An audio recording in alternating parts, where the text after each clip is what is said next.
Hi, everyone. I'm joined by Moon today to talk about an article. It is called, oh, and just kidding, it'll just be me. I read Fashioning Cleopatra, Sonia Delaune's New Woman. Sorry, hold on. There's cheese. Away. Keep going. No, no cheese for you. No cheese for you. Okay.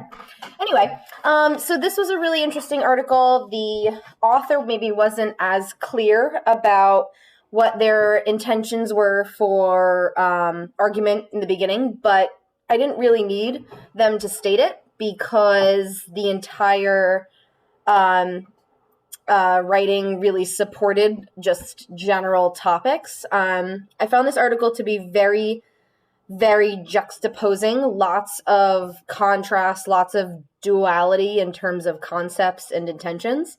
So it starts off explaining a little bit about the ballet that were occurring in France, in Paris, and how they had sort of transformed into this center of culture and a cult of feminine self-display. And so the author decides to sort of defend why this self-display is so important, how it was done, and how it also achieved a lot of other goals as well. So there is this costume designer as well as painter, Sonia Delaunay, and she created the costume for the title character of a ballet, Cleopatra. And so this original costume was Orientalist, glittering bustier and girdle, and then the artist added more trendy, fashionable aspects that actually were made in a very popular fashion designer's workshop, Paul Poirier.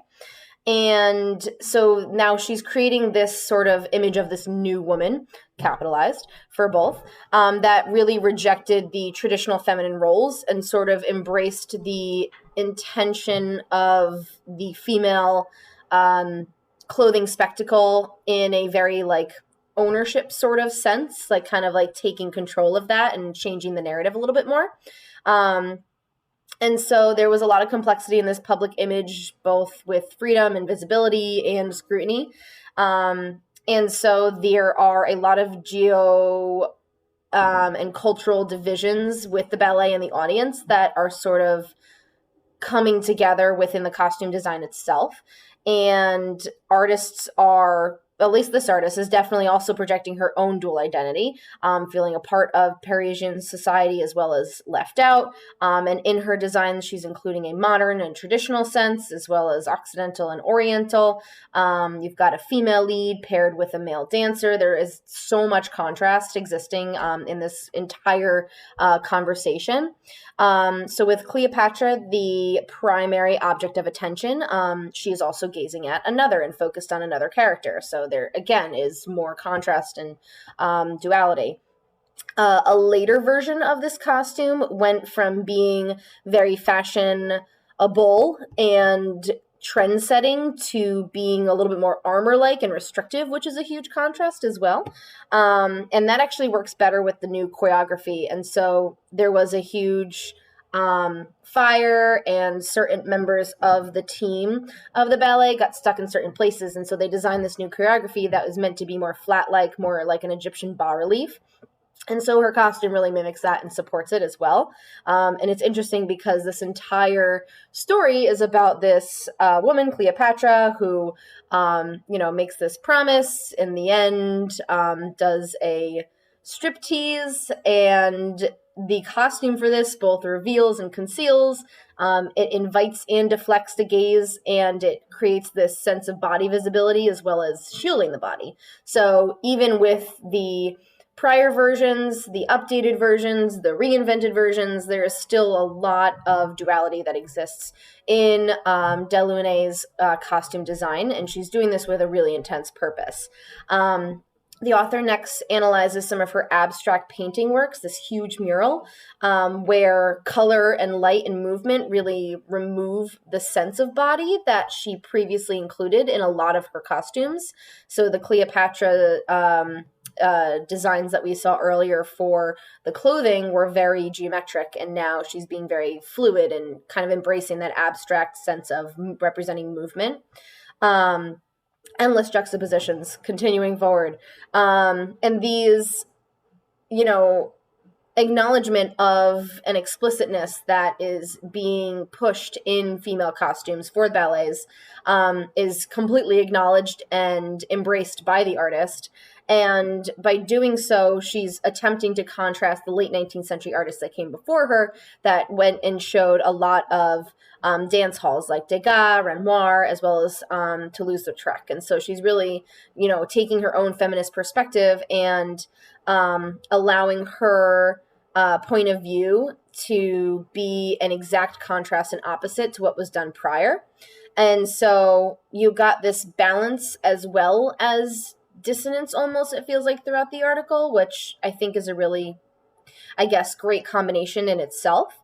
And now the author at the end concludes with how this design that's being created by Delaunay is for the female gaze, which is really interesting because it's inviting people to look, and it is a very powerful female role. So by designing a costume that invites a gaze, it is also inviting more interpretation. It's inviting embracement of this new powerful woman.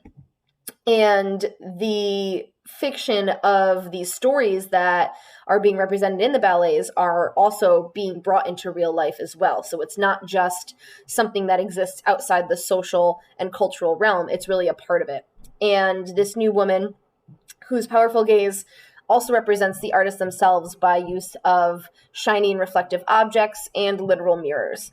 And so it sort of feels like this really awesome and talented female artist, costume designer, painter is able to take the concept of the woman being sort of on display in these new Parisian ballets and plays and dances, embracing it, but with a purpose of more than just look at me, look what I can do, and sort of empowering the female role within society as well, and sort of giving back to her own gender, which I think was really important at the time.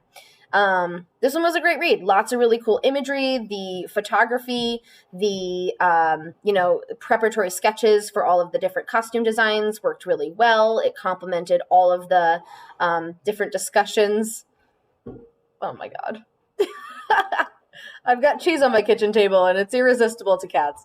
So anyway, this has been a really great article, and I look forward to hearing what everyone else, read and thought, and I'll see y'all soon. Bye.